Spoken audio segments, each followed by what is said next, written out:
bisa kayak menimbulkan kontroversi dan penjustifikasian kan, kita kan nggak tahu kan alirannya dari mana.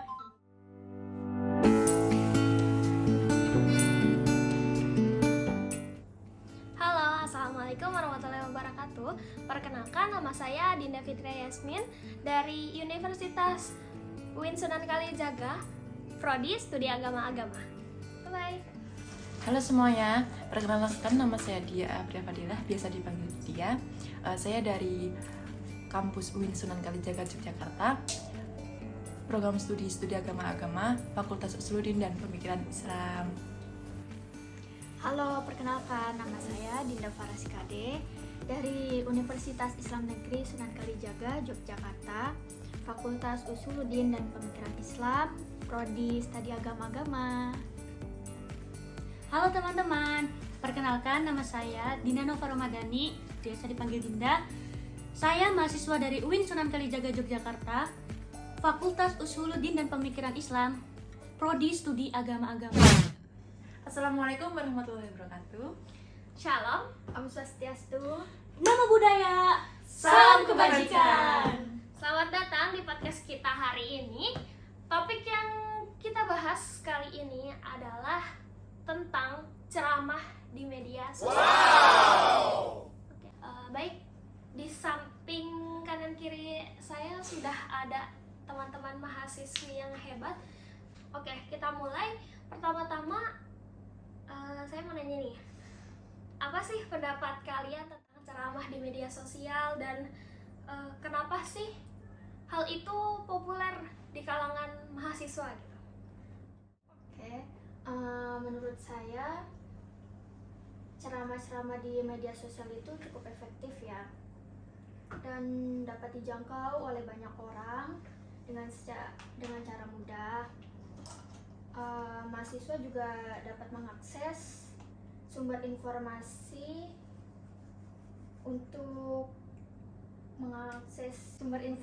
tanpa harus keluar rumah. Jadi mudah dijangkau ya maksudnya. Oke, mungkin dari Mbak. Iya, saya setuju dengan pendapat Mbak Farah ya. Selain itu, ceramah di media sosial itu ya juga memberikan fleksibilitas karena bisa dijangkau kapan saja dan di mana saja. Khususnya bagi kalangan mahasiswa itu kan mesti mempunyai jadwal yang sangat padat ya. Jadi kan ceramah di media sosial ini bisa memberikan peluang untuk para mahasiswa, nggak juga mahasiswa, semua orang tuh bisa lebih mudah mengakses media sosial tersebut. Mungkin kalau misalnya ditarik kesimpulannya ini ya, hampir sama ya, tentang fleksibilitas dalam pengaksesan atau mengakses ceramah di media sosial, entah dari ustadz maupun kiai gitu. Mungkin dari Mbak Dinda ada pendapat? Ya, menurut pendapat saya itu dakwah di media sosial itu juga memberikan kesempatan untuk kita melalui berbagai media seperti gambar, video, animasi, film kartun, dan itu Ada kreativitas lah ya. Kreativitasnya.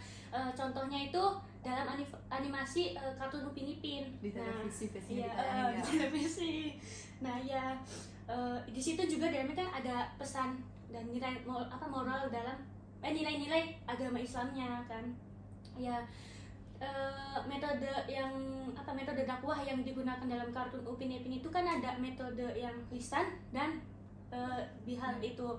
Nah, metode lisannya itu ya contohnya itu seperti ustadz yang di dalam tayangan Upin Ipin itu sedang memberikan ceramah kepada anak-anak yang di situ, Upin Ipin maksudnya. Nah, terus dalam hal dakwah yang bihal itu contohnya kayak pesan moralnya itu kayak saling menolong dan berbagi kan, di situ ada juga kan ya, gotong royong juga kan di situ. Nah, selain kartun Upin Ipin ada juga Doraemon. Di situ juga terdapat nilai-nilai keagamaan di dalam agama Kristen. Nah, selain itu juga ada Krishna kan. Nah, Krishna itu nilai-nilainya ada agama Hindu gitu. Berarti ini lebih bikin lebih cepat pemahaman anak-anak Iya. untuk itu ya agama. Iya, penanaman Biasanya soalnya kan nilai anak-anak agama biasanya itu kan sendiri. sering lihat Iya. televisi, apalagi animasi kayak kartun seperti itu gitu kan. Iya, itu maksudnya. Menarik ya mungkin pembahasan kita kali ini tuh. Ini kan mungkin yang kita sebutkan ini kayak keunggulan lah dari ceramah di media sosial ini. Dan mungkin menurut teman-teman ada gak sih apa sih kelemahan dari ceramah di media sosial ini? Menurut saya itu ada satu kelemahan ya, yang dimana sosial media itu lebih cenderung menjadi sesuatu yang biasa sehingga dapat begitu saja dilupakan. Gimana tuh maksudnya kayak mudah dilupakan tuh seperti apa ya? TikTok mungkin ya, kita kalau TikTok tapi dibaca langsung baca Tulis. hilang. Oh ya, mungkin nggak terlalu dipahami ya. Iya. Jadi kayak dan kita mungkin udah terlalu biasa menonton Quotes seperti itu. iya seperti atau tayangan-tayangan yang nggak jelas lah. Jadi kadang kalau misalnya ada ceramah pun kita jadi malah kayak ya udah, ataupun kalau misalnya nonton juga nggak terlalu dipahami atau dijalani lebih dalam gitu ya. Terus Banyak juga pengguna sosial media yang melihat acara-acara seperti itu hanya untuk sebuah konten sehingga dapat mudah dikonsumsi, dan isi-isi dari ceramah tersebut itu mudah dilupakan begitu saja. oh jadi kayak malah konten kreatornya nih mungkin atau enggak bukan seorang ustadz ya atau Sepertinya. penceramah gitu. Iya. Mungkin dia cuma bikin kata-kata yang membawa Iya. dalil lah atau Quotes seperti dalil. itu kan. Iya ya. Selalu muncul Iya, mesti. iya. Ya malah yang bikin pembacanya ini salah dalam menafsirkannya ya. Mungkin kalau misalnya dari yang lain ada pendapat lagi? Iya, saya setuju ya pendapatnya Mbak Farah. Selain itu, saya juga menambahkan satu kelemahan itu terkait itu kan tahun-tahun kemarin itu kan kita apa itu terkena pandemi itu kan, Iya. pandemi atau corona itu kan, makanya semuanya itu serba online. Jadi Ya. termasuk ceramah di media sosial ini kan, apalagi kalau itu di kalangan mahasiswa, terus kalangan siswa kayak gitu kan, sekolah, kuliah kayak gitu kan juga online otomatis kan. Jadi semuanya itu serba online gitu. Begitu juga berdakwah itu kan juga lewat media sosial juga kan. Maka dari itu menurut saya mungkin kurang efektif karena tidak bisa bertatap muka langsung begitu. Apalagi kayak di kalangan remaja remaja sekolah terus mahasiswa itu kan kurang paham gitu loh kalau di media sosial kayak gitu. Jadi mungkin lebih pahamnya itu bertatap muka gitu. Mungkin Iya. kalau misalnya kayak gitu tuh dalam efektivitasnya kayak kita tidak mempunyai saling memancarkan aura lah. Iya. Terus mungkin ini juga kalau misalnya di Zoom atau apa juga kan Meet, mungkin kayak gitu. iya mungkin kalau misalnya di kalangan remaja bahkan mahasiswa pun kalau misalnya Zoom biasanya malah disambil main game atau Iya, scroll hiburan, TikTok gitu, ya. iya. Iya, Jadi kurang tidak efektif. terlalu didengarkan ya. Iya. Kita dari Mbak Iya. Dinda. Ya, salah satu kelemahannya juga itu dakwah di media sosial itu tidak semuanya bisa mengakses, ya itu mengakses internet. Mungkin aja kan kayak ada HP-nya belum secanggih kebanyakan orang, Iya, ya ya, kan? mungkin belum Mm-mm. mengupgrade Iya. fasilitas lah ya. Ya belum gitulah ya. Nah terus juga kan kalau misalkan kita nonton YouTube nih ceramah kan 1 jam atau 2 jam, nah terus kita nggak tahu nih kuota kita tinggal berapanya. Nah terus di dalam ceramah itu apa namanya, tiba-tiba kuota kita habis di tengah perjalanan. Nah itu kan bisa memahaminya setengah-setengah gitu loh ya itu. Jadi atau malah kita dari sepotong-sepotong kayak gitu Oh. malah salah untuk Oh, mengartikan ya. hal itu ya gitu. Iya juga sih ya, karena Jaringan lingkungannya juga. iya Iya kan keterbatasan. belum di Indonesia aja tuh malah belum semuanya ya yang dapat jaringan setahu saya. Atau apalagi fasilitas HP itu kan belum tentu semua orang tuh punya. Iya. Apalagi di daerah pelosok atau gimana, apalagi masalah internet juga ya.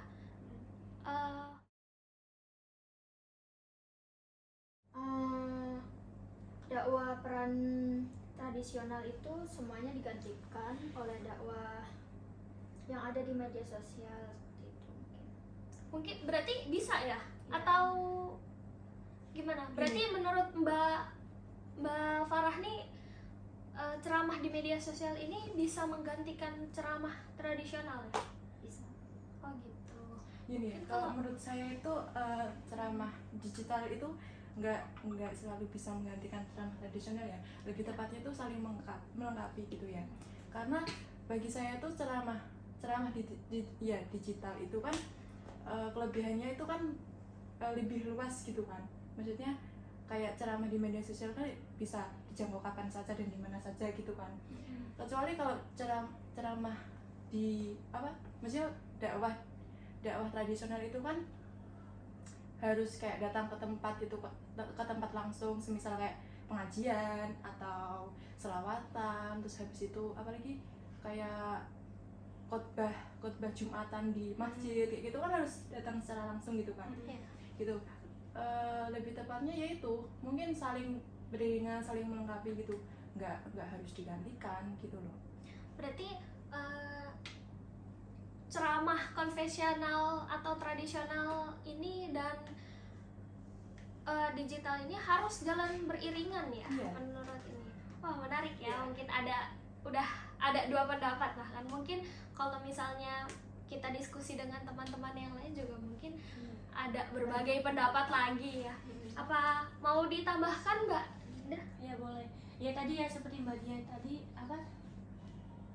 Ceramah. Ya ceramah itu tidak menggantikan ya, tapi lebih ke membantu para dai untuk memudahkan mereka menyebar luaskan agama secara lebih mudah, dan kita tidak harus ke tempat pengajiannya langsung, dan itu di aksesnya itu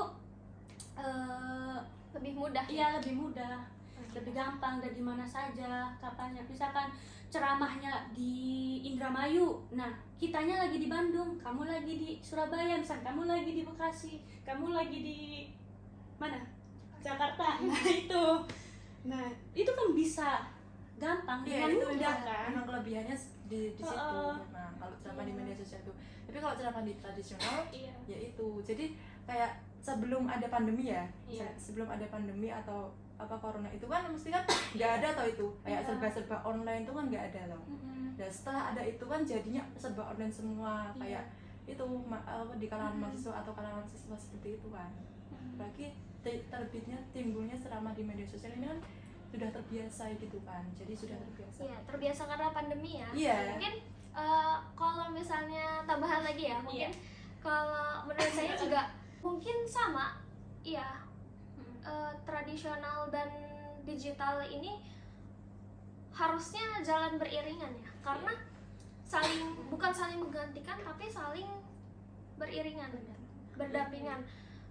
Kalau misalnya mungkin kalau di pas tatap langsung dengan ustadz ternama gitu, mungkin pertanyaannya belum terjawab atau pertanyaannya masih kurang puas nih, bisa dicari lagi mungkin bisa kita cari referensi lain dari jurnal atau bahkan YouTube. Bahkan sekarang juga YouTube udah bisa jadi referensi ya. Oke, mungkin menarik banget ya hari ini kita pembahasannya. Kita ada tambahan lagi.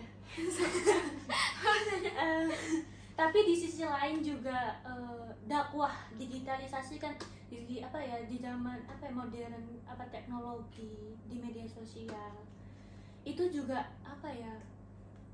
kurangnya kita mispersepsi, maksudnya kayak bisa menimbulkan kontroversi dan penjustifikasian kan. Kita kan nggak tahu kan alirannya dari mana. Di media sosial kan banyak yang potongan-potongan ya. Iya. Nah, itu mungkin yang menggiring opini masyarakat tuh seperti apa gitu. Yang padahal kalau misalnya aslinya itu nggak seperti itu hanya potongan-potongan aja. Malah kan soalnya kan sekarang banyak ya yang lebih, kalau melihat ceramah-ceramah gitu kan mungkin dari Instagram atau TikTok ya. Kayaknya kalau misalnya dari YouTube itu jarang orang yang nonton full gitu, malah yang dipotong-potong Cuma itu. short-short Iya, yang itu. ya makanya gini ya, ceramah media sosial itu kan bisa dijangkau dengan secara cepat dan tepat gitu kan, bukan tepat sih ya. Iya. Apa makanya maksudnya kita ya tergantung orang masing-masing sih itu. Kalau ceramah media sosial itu tuh harus menggunakan media sosial itu kan harus Selektif ya. berhati-hati juga. Maksudnya kayak apalagi dakwah di media sosial itu kan juga harus benar-benar valid gitu kan. Isinya apa kita harus tahu. Kalau kita nggak paham kan kita cari lagi gitu kan maksudnya. Jadi nggak tergiring ke hoax Ya, ya hoax, itu. iya. Biar tidak tergiring ke situ gitu. Iya. Mungkin itu aja dari kelompok kita. Sekian podcast kita kali ini. Video ini dibuat untuk menuntaskan mata kuliah Agama Media, Teknologi dan Informasi. Kurang lebihnya mohon maaf. Wassalamualaikum warahmatullahi wabarakatuh.